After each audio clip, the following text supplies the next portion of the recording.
Ассаламу алейкум, проходите.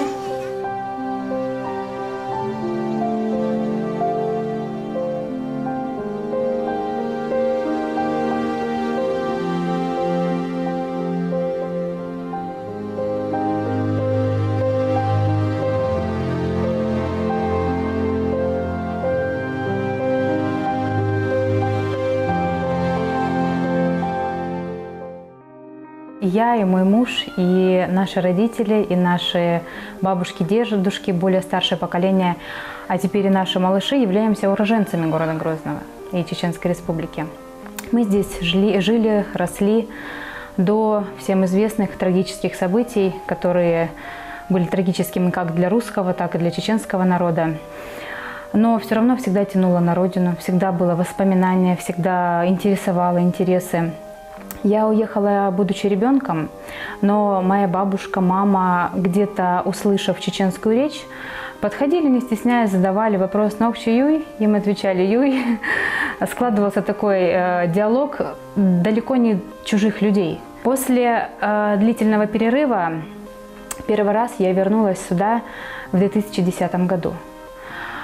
Я на тот момент развивала сетевой проект в области правильного питания. И такой стремительный, я бы сказала, развивающийся регион, как Чеченская Республика, еще и моя родина, я не могла обойти стороной.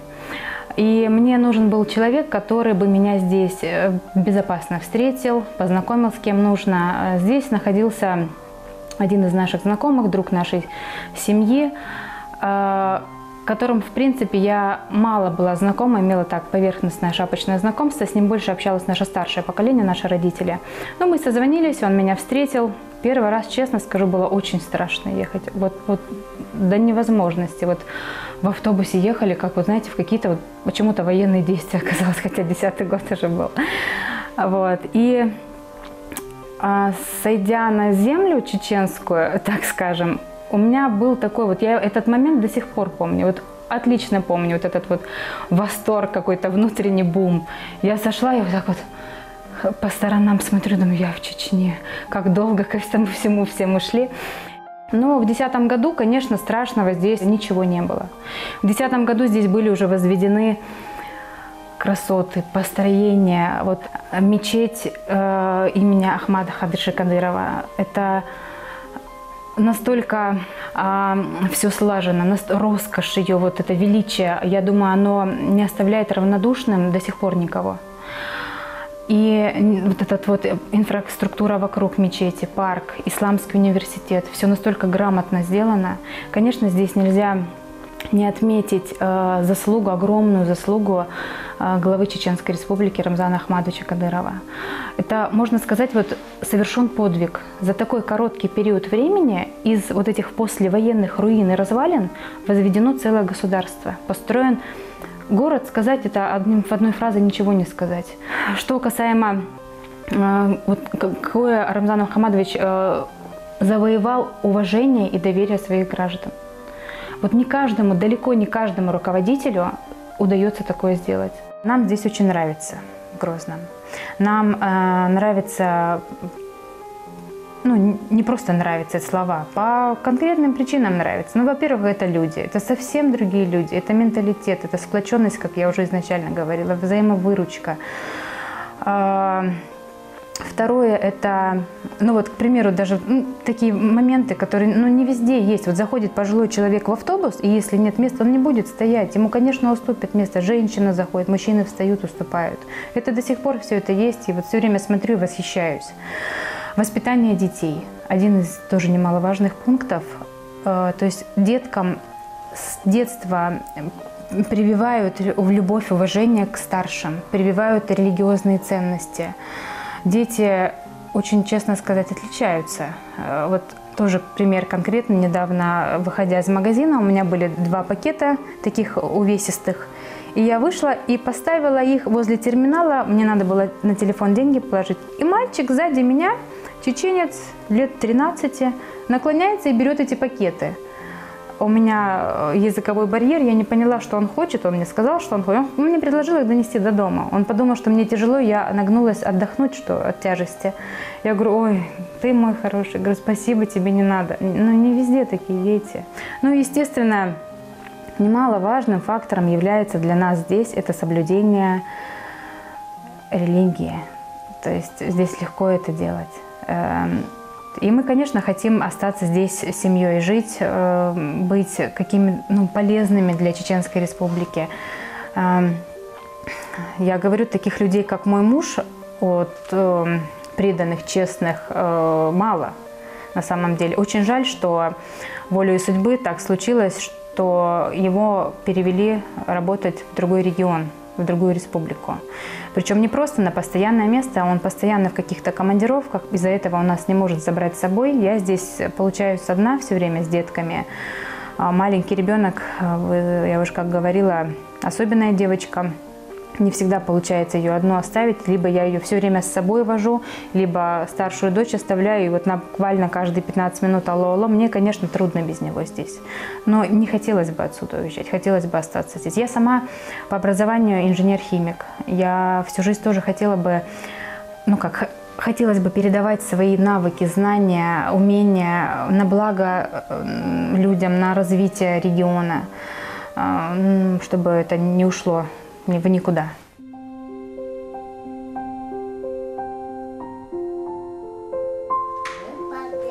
В четверг проснулась мышка и к бобру пошла на стрижку.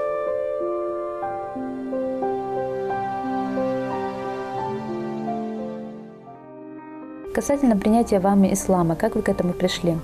В плане принятия ислама, это знаете, такой был путь не, так скажем, не на щелчок пальца, что все, я в исламе.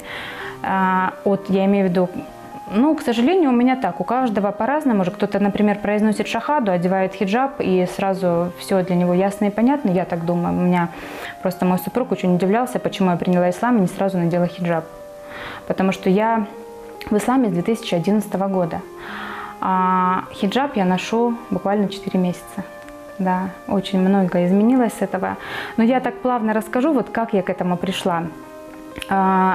После приезда в Чеченскую Республику я сразу стала общаться с мусульманскими семьями, с большими семьями. Поражала, конечно, их сплоченность, отзывчивость, открытость, простота общения. Ты приходишь в новую семью, для тебя незнакомую, с тобой сразу начинают без пафоса общения. То есть все просто, все по-простому, ты как родственник уже там. Особенно, если ты с кем-то пришел. Человек, к которому я сюда приехала, он на сегодняшний день является одним из самых близких для меня людей, самых родных людей. Это мой муж.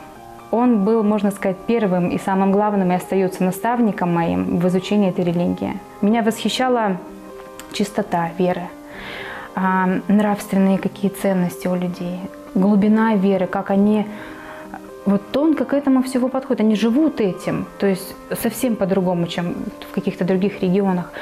В одно прекрасное утро я проснулась, и какой-то внутренний голос мне сказал: иди в мечеть.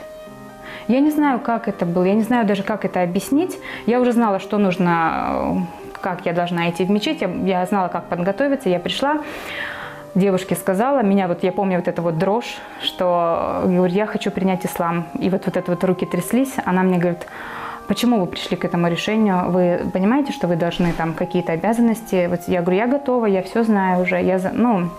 Меня подвели к муле, позвали еще одного свидетеля.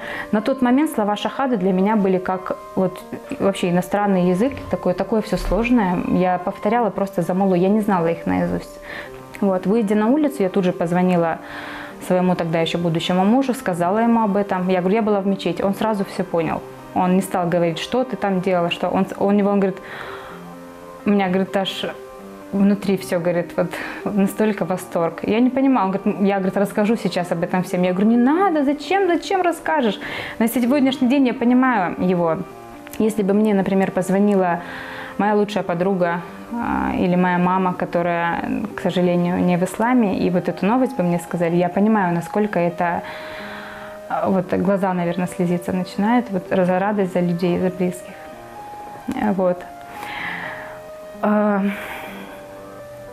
Потом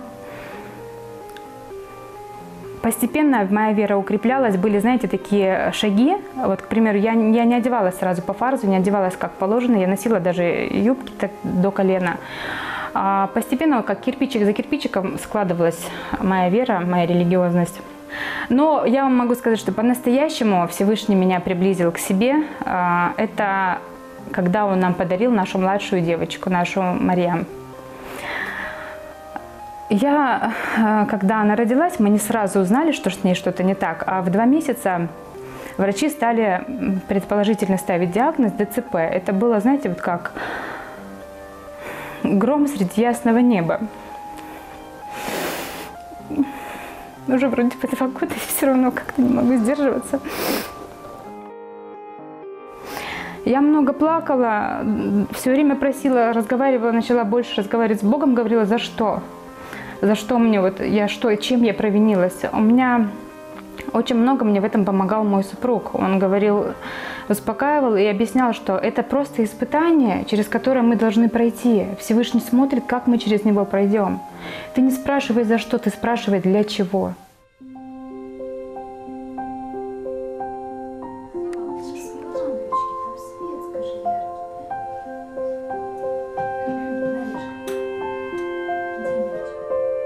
Врачи вообще ставили диагноз, что лежачий будет ребенок, что ничего не изменится. И знакомые успокаивали, ну что поделаешь, может быть ваша судьба такая. Но я знаю, что сила дуа бывает даже ломает как предопределение. Я знала, что есть такие хадисы, что когда искренне сильно просишь, то Всевышний меняет даже предопределение. И я стала в каждой молитве, в каждой молитве не было такой молитвы, чтобы я не упомянула свою дочь. Вот в каждой молитве. Но я была без хиджаба. И я, понимаете, начала с собой разговаривать. Вот я к Всевышнему обращаюсь, я прошу поломать предопределение, если так суждено. Но я не отдаю должного, что я должна делать. И однажды зашла в магазин исламской одежды и попросила, чтобы девочки мне одели правильно платок, как положено носить мусульманке. Они мне одели, и я стою, и я понимаю, что я по-другому больше ходить не должна. 3 или 4 месяца, как я ношу фарс, я замечаю изменения в своем ребенке. Даже врачи говорят, нет, надо же, посмотрите как. Вот она еще буквально ничего не делала, а тут она ползать начала. Вот она еще никаких звуков не издавала, а тут у нее уже пошли слоги и первые слова там мама, папа, баба и так далее. Я понимаю, что это все не просто так, что это, наверное, ответ Всевышнего на мою полную отдачу. Конечно, мы мечтаем просто с мужем, очень хотим съездить в Мекку, свозить ее. Я хотя не представляю даже, как это с таким крохотным ребенком, но говорят, что ездят. И повезти ее к святому источнику Замзам, чтобы пошло ее исцеление. Я очень верю, что она станет полноценным человечком, верующей девушкой, хорошей кому-то женой.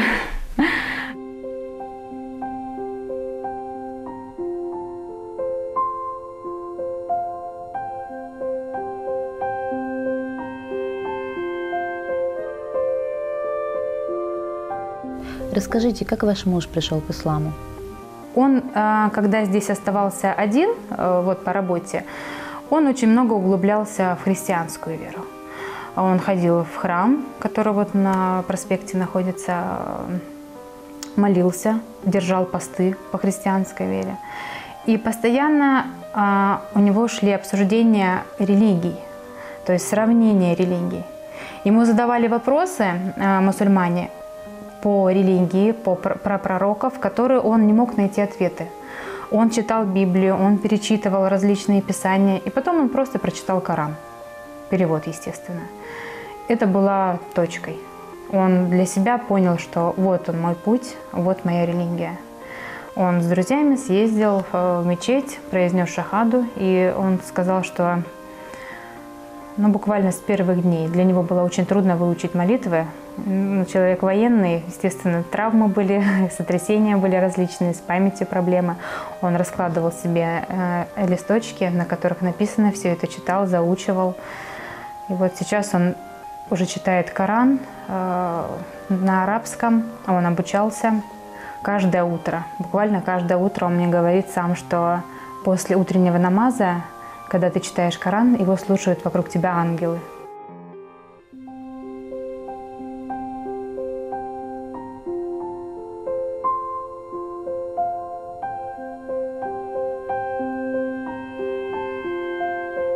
Ислам ваша дочь приняла в 7 лет. Это была ее инициатива или все-таки вы поспособствовали? Да, ее никто не заставлял. Ей, ну, понимаете, я так считаю, это было все-таки детство ее. Она смотрела на родителей. Всегда говорят, окружение влияет. У богобоязненных родителей, наверное, редко бывают не такие дети, да? Вот. Она ходила со мной в мечеть. Мы раньше жили в центре, рядом с мечетью. Юсерце, Чечне. Я часто туда ходила, я ее водила на изучение арабского языка. Там были, кстати, бесплатные курсы для детей. Мы очень любили там находиться. Малышей у нас еще не было, мы с ней вдвоем были друг другу предоставлены. Вот. И она изучала, и она сама сказала, что она мужу сказала, что я хочу, мне интересно. Он ее повел к мулле, с ней пообщались, побеседовали. Все, она произнесла шахаду, пришла довольная: мама, я мусульманка. Хотя, говорят же, детки, они и так мусульмане, они и так религия единобожия у них. Хочет одеть хиджаб. Говорит: мама, я хочу летом одеть хиджаб уже. Я говорю: я не буду тебя отговаривать, не буду заставлять, это твое решение. Насколько я знаю, что маленькой девочке можно как вот пробовать, одевать, мерить, примерять, где-то выйти. Поэтому я не запрещаю. Ей нравится, ей интересно, пусть. Но это будет целомудренная девушка. Я за нее буду как мать спокойна.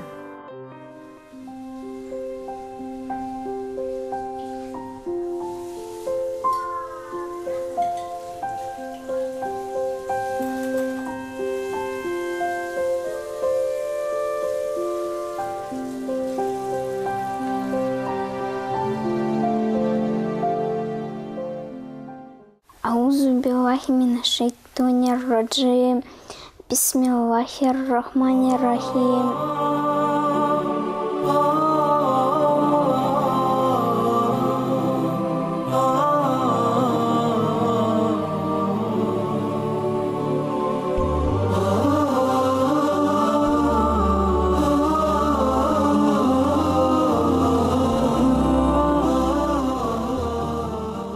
Я приехала в Грозный, пожила здесь сначала несколько месяцев, узнала людей, ислам. Мне понравилось, я решила принять эту веру. Что тебе именно понравилось в этой религии? Именно вот отношения людей, вот доброта, то, что нету зла, вот это по большей части даже вот именно это. Я от мамы научилась намаз делать, где-то мама, где-то папа учили. Сам намаз я с мамой научилась делать, а вот суры многие я, когда делала джамаатом с папой намаз, вот их вот так на слух запоминала. Но вообще я хочу учиться на врача, я бы хотела выучиться, например, или в Москве, или в Санкт-Петербург бы хотела поехать, а потом вернуться в Чечню, открыть клинику здесь свою.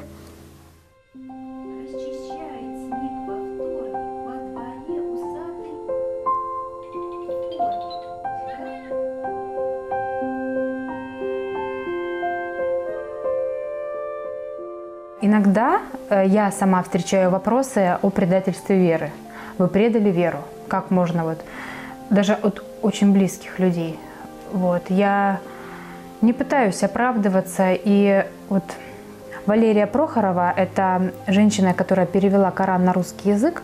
Мне очень понравилось ее суждение о том, что исламская религия – это как бы продолжение христианской религии, что это не какая-то новая, как некоторые привыкли считать, самая молодая религия ислам. Это все одно и то же. И Коран – это последнее писание, следующее за Евангелие. То есть никакого предательства нет. Это мы последовали за последним писанием.